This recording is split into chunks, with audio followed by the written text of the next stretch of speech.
bisa lihat, ini kita gedein aja. Kita besarkan. Tapi dia nggak bisa dibesarkan ya. Coba saya keluar dulu ya.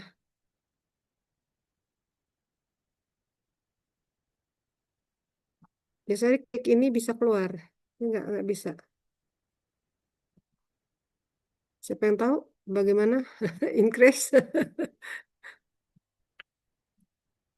Karena ini nggak kelihatan ya. Oke, nah, kita di sini kita lihat ya risiko dan ketidakpastian. Saya nggak bisa besarin ya. Oke, nggak apa-apa lah. Kelihatan ya? Kelihatan, Prof. Nah, artinya risiko itu apakah sama dengan ketidakpastian? Ya, kalau kita lihat keadaan sekarang ya, kita diliburkan karena takut terjadi ketidakpastian tadi ya. Mungkin kalau kita lihat tahun 98 dulu Ibu di UNJ itu kami-kami ada beberapa mahasiswa dan dosen tidak bisa keluar dari kampus. Sehingga makan aja dikirim sama orang komplek di situ karena memang kita diserang ya. Diserang nggak tahu dari siapa yang menyerang kita nggak berani keluar. Nah, keadaan sekarang kan keadaan ketidakpastian. Nah, ketidakpastian ini bisa menyebabkan timbul risiko yang merugikan. Ya, jadi ada risikonya kalau kalian datang ke kampus tadinya tidak mau demo, tapi kalau ada oknum atau provokator mengatakan kamu harus ikut demo karena kamu mahasiswa, bla bla bla bla, mau nggak mau ikut ya. Nah, itu karena ketidakpastian pasti akan menimbulkan risiko. Nah, bentuk ketidakpastian ya ada bermacam-macam ya, tapi kita lihat hanya buku ini yaitu ketidakpastian ekonomi. Dengan kejadian demo ini, pasti ketidakpastian ekonomi akan terjadi ya, di mana sebagian dari anak-anak muda, anak-anak ibu ya, dia katakan, Bu, kita pindah aja ambil dolar. Saya bilang enggak, ibu orang Indonesia, ibu akan tetap memakai rupiah. Karena tidak pasti Bu, nanti gini-gini anjlok kayak tahun 98 ya. Saya bilang nggak apa-apa, kalau kita juga meramaikan lari ke dolar, uang rupiah kita nanti tidak makin jatuh. Itulah ketidakpastian ekonomi. Biasanya harga-harga di pasar akan melambung ya, harga-harga yang akibat dari ketidakpastian tadi. Kedua, ketidakpastian alam ya. Nah, di sini eh, ketidakpastian alam ini bisa akibat dari perilaku manusia ya. Misalnya kita buang sampah sembarangan, akibatnya akan banjir. Itu ketidakpastian alam ya. Sehingga eh, eh, tingkah laku manusia itu mengakibatkan ketidakpastian alam tadi ya. Atau kita lihat keadaan kita sebelum kalian masuk kuliah, paginya panas sekali ya. Siangnya mulai mendung, sorenya hujan deras. Nah, itu kan akibat alam ya. Kita tidak bisa menyalahkan siapa yang salah, siapa yang membuat sehingga turun hujan, banjir dan sebagainya. Oke, yang selanjutnya ketiga, ketidakpastian perilaku manusia. Nah, ini akibat dari tingkah laku manusia tersebut ya, sehingga akan terjadi ketidakpastian. Nah, kalau kita lihat apa sih sebenarnya risiko itu terkenal kita katakan risk ya. Risk is the possibility of loss. Artinya, risiko adalah kemungkinan kerugian. Kalau risiko pasti rugi. Misalnya tadi, ada yang rumah di Bogor, tapi karena kita kuliah pagi atau jam 10 dari Bogor, berarti dia sudah berangkat dari jam 7 ya, atau jam 8.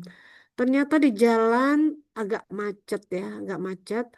Nah, sehingga timbul kerugian, tidak boleh masuk. Ada peraturan dari semua dosen tuh ada yang nggak boleh masuk katanya. Ini kita belum bacakan nanti sama Bu Inggris ya, ketentuan-ketentuan mahasiswa apa aja kerjanya. Kemudian ada lagi risk uncertainty, yaitu risiko adalah ketidakpastian. Tadi risiko adalah kemungkinan, risiko tidak kepastian, dan juga ada risiko itu merupakan penyebaran hasil aktual dari hasil yang diharapkan. Jadi kita ingin harapan kita untung sekian. Ternyata tidak terjadi karena aktualnya tidak mendukung, jadi harapan kita lewat ya. Ada lagi yaitu risiko adalah probabilitas atas sesuatu outcome yang berbeda dengan outcome yang diharapkan. Jadi harapan kita apa ternyata yang terjadi lain. Itulah disebut risiko ya. Nah, karakteristik risiko bagaimana? Biasanya ini merupakan ketidakpastian atau kejadian suatu peristiwa ya. Karena pokoknya kalau terjadi ketidakpastian ya atau terjadi suatu peristiwa itu disebut karakteristik risiko. Yang kedua, merupakan ketidakpastian yang apabila terjadi akan menimbulkan kerugian. Artinya ketidakpastian itu bisa mengakibatkan peristiwa, kemudian ketidakpastian itu juga terjadi akan menimbulkan kerugian. Oke ya. Nah, bentuk atau wujud risiko eh, pertama itu kerugian atas harta ya atau kekayaan atau penghasilan. Nah, kita lihat sekarang anggota DPR pada kecabut ya, istilahnya kabur sehingga penghasilan dia kalau dikeluarkan nggak dapat sekian M tadi ya. Kemudian kerugian harta atas harta banyak sekali barang-barang dari mereka dijarah ya. Tapi tadi pagi saya lihat ada anak memberikan hasil jarahannya ke mamanya. Ada jam mahal dan sebagainya.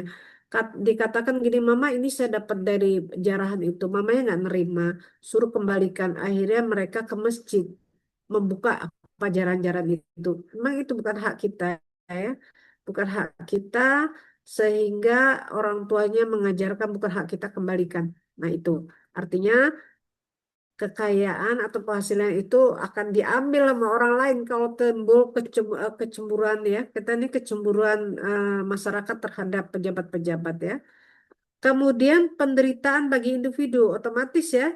Kalau risiko itu pasti mengakibatkan kita sebagai individu akan mengakibatkan rugi. Kemudian tanggung jawab hukum. Nah, kalau seandainya kita punya wujud risiko, itu ada tanggung jawab hukumnya. Misalnya gini, kalau kita naik kereta, kereta itu kita beli kartunya tidak hilang, akan terjadi katakanlah kecelakaan. Nah, ini tanggung jawab hukum. Atau adik-adik semuanya punya SIM ya. SIM itu kan kita bayar pajak ya. Nah, SIM itu apabila terjadi kecelakaan itu tanggung jawab hukumnya akan diinikan ya. Kemudian keempat, kerugian karena perubahan kondisi pasar. Nah, ini misalnya kita pedagang ya, pedagang kita numpuk barang, wah ini sebentar lagi tahun baru nih. Barang-barang yang laku ini nih ya untuk menyambut hari besar pergantian tahun misalnya ya. Nah, kita numpuk nih barang-barang kita supaya nanti akhir tahun kita jual dengan harga mahal. Ternyata perubahan kondisi pasar karena keadaan kayak gini orang-orang tidak mau membeli barang-barang dan sebagainya itu ketidakpastian wujud ya. Baik, sampai sini ada yang mau bertanya? Silakan kita diskusi.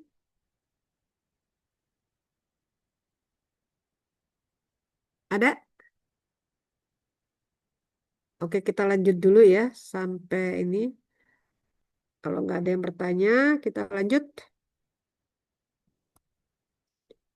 Nah, eh, sebenarnya di dalam eh, konsep yang berkaitan dengan risiko itu ada peril, ada hazard, ada exposure.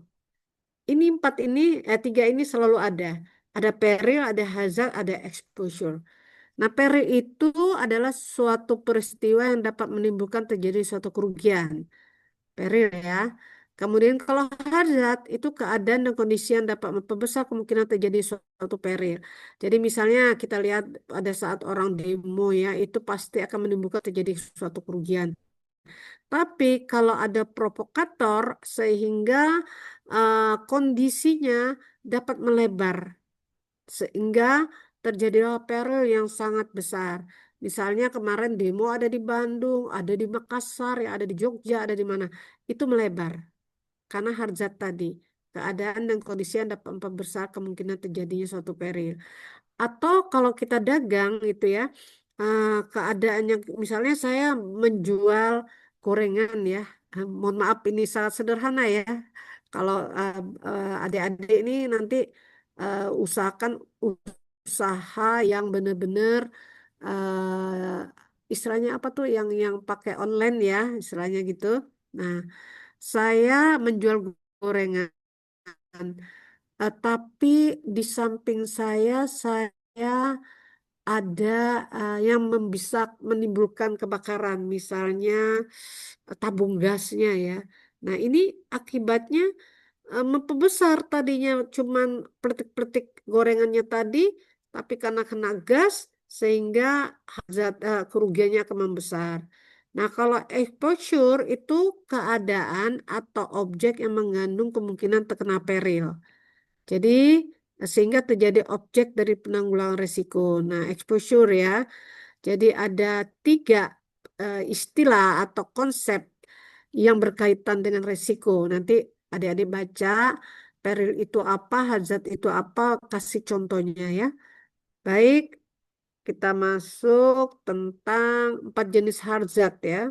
Apa saja? Ada physical hazard, ada moral hazard, ada moral hazard, dan ada legal hazard. Nah, kita lihat yang pertama fisik, yaitu kondisi yang bersumber pada karakteristik secara fisik dari objek yang dapat memperbesar terjadinya kerugian. Nah, contohnya apa nih? Bantu Ibu. Ayo, Mando, apa nih contohnya? Ferry Hidayat, Muhammad Ferry Hidayat, Lailatul Istiana. Siapa yang bisa? Fisikal. Izin menjawab, Ya, Ibu. ya silakan. Eh, di dalam physical hazard ini kan suatu kondisi yang bersumber pada karakteristik secara fisik dari objek yang dapat memperbesar terjadinya kerugian. Contohnya kalau misal di bidang fashion itu misal ada reject gitu. Misal ada Hmm. reject jahitannya salah. Nah, itu di dalam fisik barang tersebut itu dapat memperbesar kerugiannya. Contohnya kayak brand Uniqlo. Itu Hmm. mereka tidak menjual barang reject. Menjual barang reject tetapi dengan harga yang sangat berbeda dengan harga yang aslinya. Contohnya harga yang biasanya 350 ribuan, jadi mereka menjual barang reject dengan harga sekitar 70 sampai 100 ribu karena agar tidak memperbesar kerugiannya di situ, Bu. Kalau misalnya kita ngejual reject, otomatis orang yang membeli itu pasti nanti akan um, ada teman-temannya gitu kayak barang ini brand ini gak bagus soalnya banyak kerusakan gitu. Benar-benar ya. Kan ada orang yang beli itu barang-barang fashion itu teliti banget. Jahitannya teliti. Kalau ibu nggak bisa gitu ya, istilahnya ya udah seneng beli, tapi rumah nanti ya tadi ada rejectnya dan sebagainya ya. Karena harganya murah sebenarnya wajar ya. Benar nggak? Baik. Kalau moral hazard, dia yang bersumber dari orang yang berkaitan dengan sikap mental, pandangan hidup dan kebiasaan dapat memperbesar kemungkinan terjadinya peril. Apa tuh contohnya? Izin jawab, Bu. Ya, silakan. Kalau moral hazard itu contohnya kan seperti mereka yang biasanya tinggalnya di kampung gitu, Bu, atau di daerah-daerah yang biasanya aman. Nah, Nah, semenjak pindah di Jakarta dia masih ke bawah kayak masih jarang kunci pintu rumah, kayak motor kurang dikunci ganda, gitu kali, Bu. ya, jadi sikap mental dia ya masih terbawa dari tempat dia yang lama ya. Artinya nggak apa-apalah ditaruh di luar gitu ya.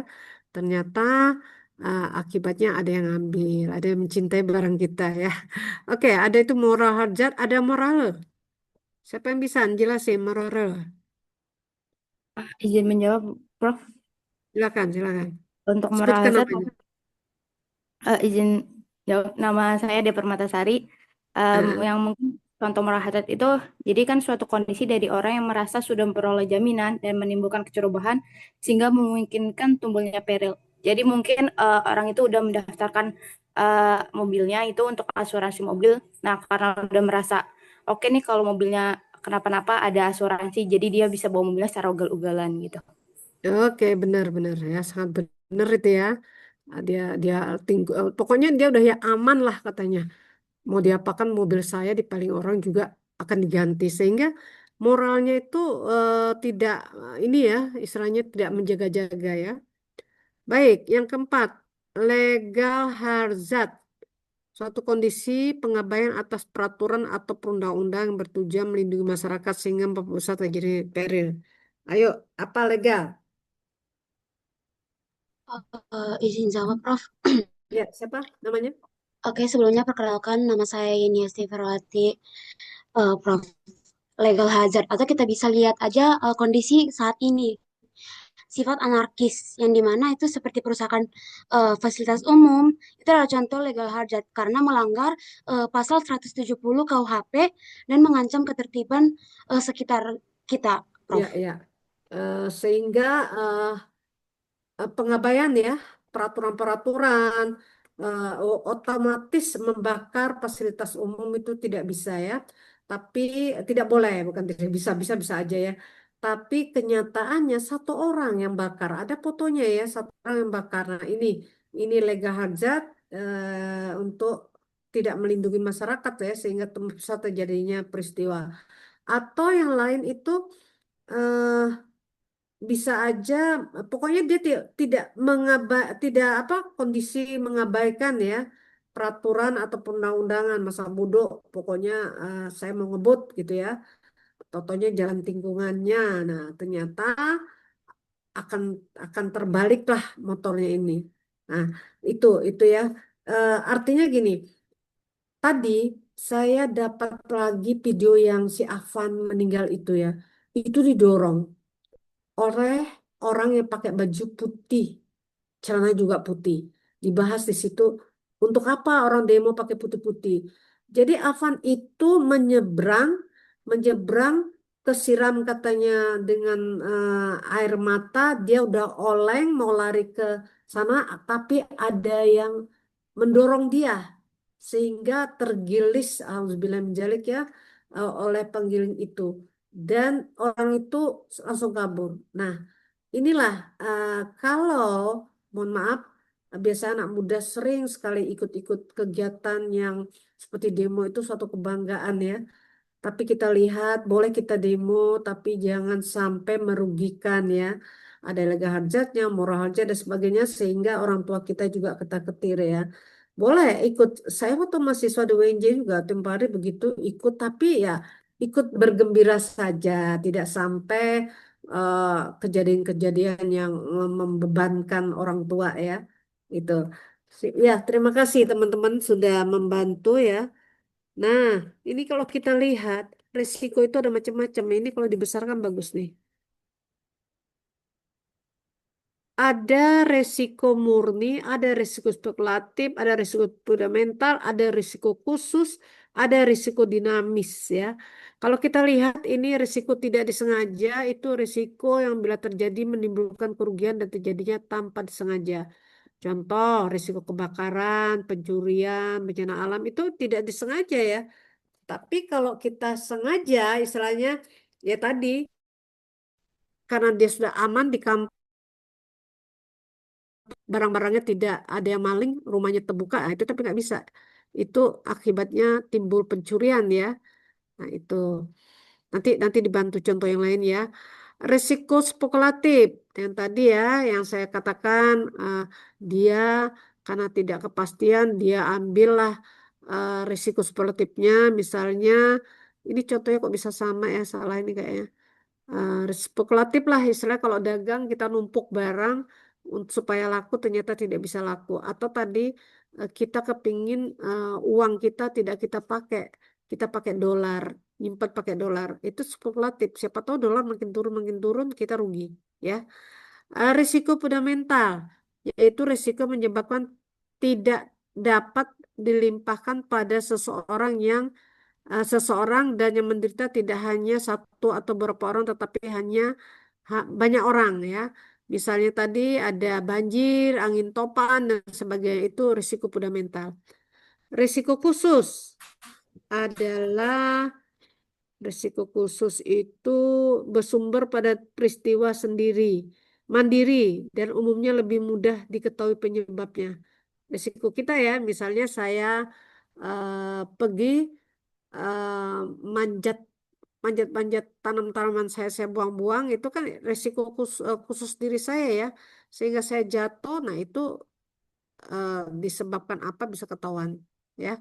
Nah, kalau ini tabrakan mobil, jatuhnya pesawat, kemudian kapal kandas dan sebagainya, itu risiko khusus orang itu yang ngalamin, ya. Risiko dinamis, risiko yang timbul karena perkembangan atau kemajuan dinamika masyarakat di bidang ekonomi, ilmu, dan teknologi. Contoh risiko keuangan, risiko transaksi banking, ya, risiko penerbangan luar angkasa, dan lain-lain. Oke. Ada risiko dinamis, pasti ada risiko statis, ya. Risiko hari tua itu adalah risiko statis, ya, risiko sakit dan sebagainya. Terus terang, ibu sudah umur 66, ya. Kalau ke UNJ itu duduk aja lama-lama pegel, ya. Kalau lari-lari juga sudah ini. Nah, itu risiko risiko statis, ya, akan dialami setiap orang-orang tua, ya. Baik, sampai sini mungkin Bu Inkres bisa lihatkan aturan-aturan untuk kita kuliah, berapa persen ini, berapa persen itu, gitu, ya. Bisa Ibu Inkris, ada ya di situ nggak? Ada Prof di RP. Ya, di RPS-nya, ya. Aturan kita misalnya harus masuk 80%, ya. Kemudian apalagi tugas kita apa saja. Silakan. Sekali lagi kita ini cuma pengantar, ya. Nanti semuanya itu dari RPS mahasiswa harus aktif, ya. Biasanya kami kuliah kayak gitu, student aktif, artinya siswanya aktif, dia buat PPT, dia diskusi, nanti kami sebagai dosen hanya meluruskan apa yang dipresentasikan teman-teman. Gitu, ya. Silakan Bu Inkris. Baik, Prof. Ya. Saya Saya tutup dulu. izin share-nya, Prof. Iya, saya Ya, tutup dulu baik, ini, ya. Prof. Ya, Stop. Oke, silakan. oke. Silakan semuanya. Di sini merupakan beberapa peraturan atau tertib di kelas manajemen risiko. Jadi, pertama terkait kehadiran, rekan-rekan mahasiswa itu minimal 80% dari jumlah pertemuan ideal. Jadi kalau ada 16 pertemuan, 13 pertemuan mahasiswa harus hadir di dalam kelas. Seperti itu. Kemudian mahasiswa aktif dan berpartisipasi ketika perkuliahan berlangsung. Apabila ada tanya jawab, mahasiswa menjawab, dan apabila ada pertanyaan, mahasiswa dapat mengajukan pertanyaan. Kemudian ketika perkuliahan berlangsung, handphone teman-teman itu dalam posisi off atau silent. Kemudian apabila ingin bertanya, mahasiswa dapat mengangkat tangan, kemudian baru mengajukan pertanyaan, atau mungkin kalau saat kelas online itu bisa menggunakan fitur raise hand sebelum mengajukan pertanyaan. Kemudian untuk keterlambatan, toleransi keterlambatannya itu adalah 15 menit apabila dari jam mulai jam mulai belajar, kemudian apabila melewati batas waktu toleransi tersebut, mahasiswa masih boleh masuk ke dalam kelas namun tidak dapat mengisi absensi atau daftar hadir. Seperti itu. Kemudian untuk ketika ada tugas, apabila mahasiswa itu terlambat melakukan penyerahan tugas, apabila keterlambatannya itu dalam durasi 1-7 hari, maka mahasiswa itu akan mendapatkan pengurangan poin dari poin yang seharusnya didapatkan, yaitu sebesar 20 poin. Kemudian apabila lebih dari 7 hari, maka mahasiswa itu tugasnya akan diberikan nilai 0, seperti itu. Kemudian apabila ada mahasiswa yang tidak mengikuti ujian, apabila ada UTS atau UAS namun tidak dapat hadir, namun tidak ada pemberitahuannya, itu dapat diberikan nilai D. Kemudian apabila ada tugas, mahasiswa dimohon untuk menghindari duplikasi, jadi terhindar dari tindakan plagiarisme. Apabila terbukti mahasiswa melakukan plagiarisme atau kecurangan, maka dapat berpotensi mendapatkan nilai E pada ujian atau tugas tersebut. Kemudian ketika di dalam kelas, etikanya itu mahasiswa menggunakan pakaian yang tidak memperlihatkan aurat, ketat atau transparan. Kemudian tadi menggunakan alat komunikasi atau handphone. Apabila urgent sekali itu bisa izin lalu menggunakannya di luar kelas. Kemudian sama seperti kelas luring, ketika kelas daring dilakukan, mahasiswa diharapkan dapat menampilkan identitas diri, menyalakan kamera selama kuliah berlangsung, dan menuliskan nama di akun Zoom-nya sesuai dengan nama lengkap dari mahasiswa tersebut. Sekiranya itu Prof untuk tata tertib aturan kelas mata kuliah manajemen risiko. Baik, terima kasih Ibu Inkris. Jadi memang itu aturan-aturan itu adik-adik harus ikutin ya. Dan kita kuliah terakhir kita di mana kalian buat makalah, membuat PPT, itu dikumpulkan di kita ya. Dikumpulkan, nanti kita kasih tahu aturannya, bagaimana cara pengetikan dan sebagainya Ibu Inkris ya. Jadi akhir semester kita bisa dapat ininya tadi proyeknya ya. Kan kita diwajibkan menghasilkan proyek ya. Tadi kemarin saya diskusi dengan teman yang lain ya. Kalau tugas-tugas itu yang presentasi buat PPT, buat makalahnya, jangan sampai makalahnya itu kena Tunitim berapa persen, kita harus aturan dikasih tahu ya. Kan sekarang ada Canva ya, gampang sekali, atau RGBT ya. Minta buat ini dibuatin, tapi kita ganti, jangan sampai sama ya. Kemudian hasil itu kita kan PJBL sama PBL ya Bu Inkris ya. Nah artinya ya semester ini ada perubahan. Kalau semester lalu kita UTS diadakan dari PPT tadi, kemudian mereka olah kata-kata dan sebagainya, tidak perlu ada ujian. Tapi diminta sekarang harus masukkan ujian. Ujiannya itu seperti kuis dan sebagainya. Nah, biasanya kalau di grup kami itu siapa yang sudah presentasi, dia buat kuis pertanyaan yang dijawab oleh teman-teman. Pakai apa tuh yang apa ya namanya? Lupa saya. Jadi dia share ininya pertanyaannya, mereka cepet-cepetan menjawab. Nah, itu bisa kita masukkan ke dalam UTS ya Ibu Inggris ya. Jadi hasil mereka, tapi pertanyaannya kita lihat dulu sebelum presentasi, memberikan ke kita benar nggak pertanyaannya termasuk yang tinggi, tidak, atau yang rendah, atau yang mana kemampuannya ya. Ya kalau menulis soal itu kan kita harus lihat C-nya ya. C-nya itu istilahnya yang gampang, kemudian apa sampai menganalisis dari sebelumnya. Nah, itu nanti kita buat itu.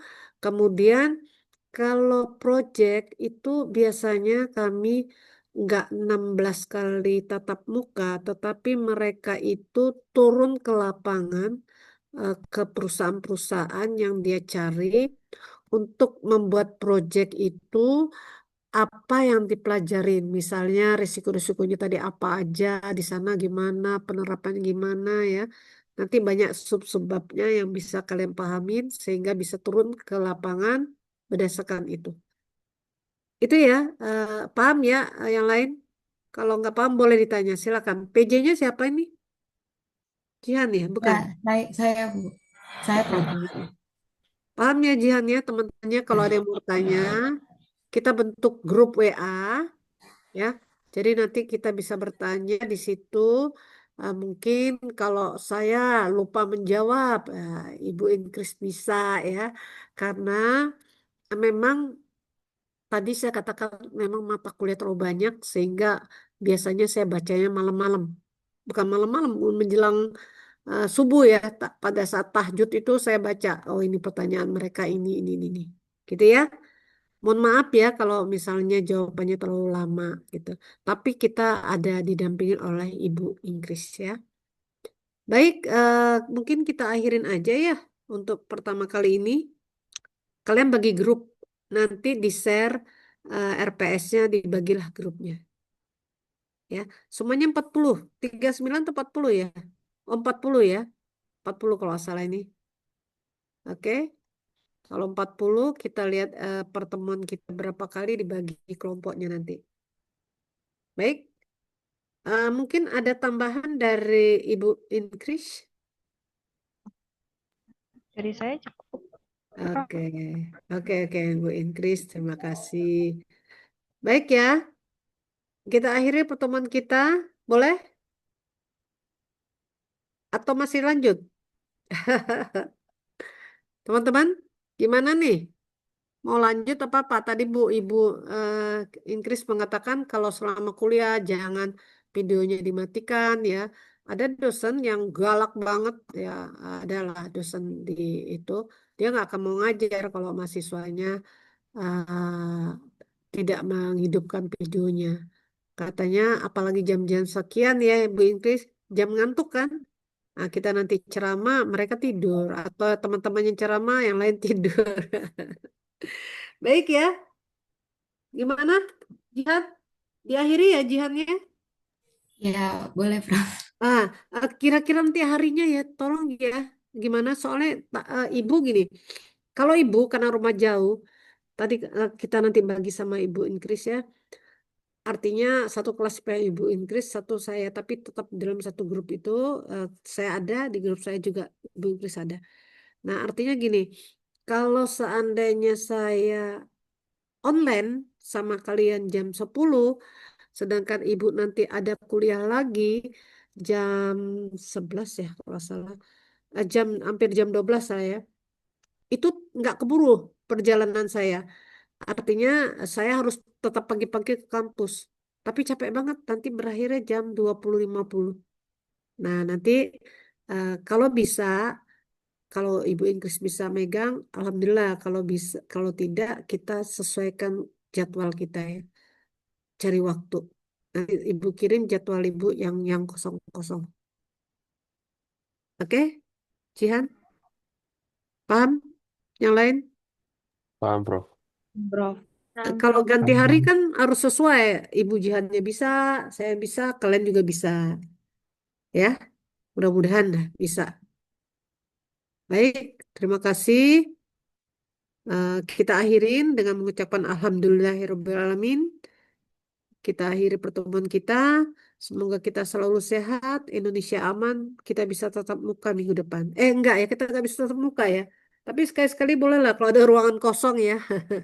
Masa nggak ketemu ya. Nanti nggak ngelihat Ibu Inggris yang cantik. Kalau tatap muka kan bisa lihat, oh Ibu Inggrisnya ini gitu ya. Tapi mungkin di Prodi sering ketemu ya. Baik, kita akhiri pertemuan kita. Ini ada WA apa nih katanya? Oke. Jangan lupa itu ya isi Jihan, isi ininya absen, kemudian Jihan juga ngisi survei awal, ya. Yang link Monef ya Prof. Iya, iya, ada kan ya? Ya, Oke, terima kasih. Saya akhirin, Ibu Inggris. Sampai ketemu. Nanti saya WA ya, Ibu Inggris. Ya, Assalamualaikum. Saya izin ya. Izin live. Iya, Waalaikumsalam baik Prof. Waalaikumsalam, Prof. warahmatullahi Terima kasih wabarakatuh. Prof. Terima kasih, Prof. Waalaikumsalam. Terima kasih, Bu Terima Inkres. kasih, Makasih, Prof. Prof. Terima kasih, Bu Iya. Inkres. Syukron, Bu Inka, syukron.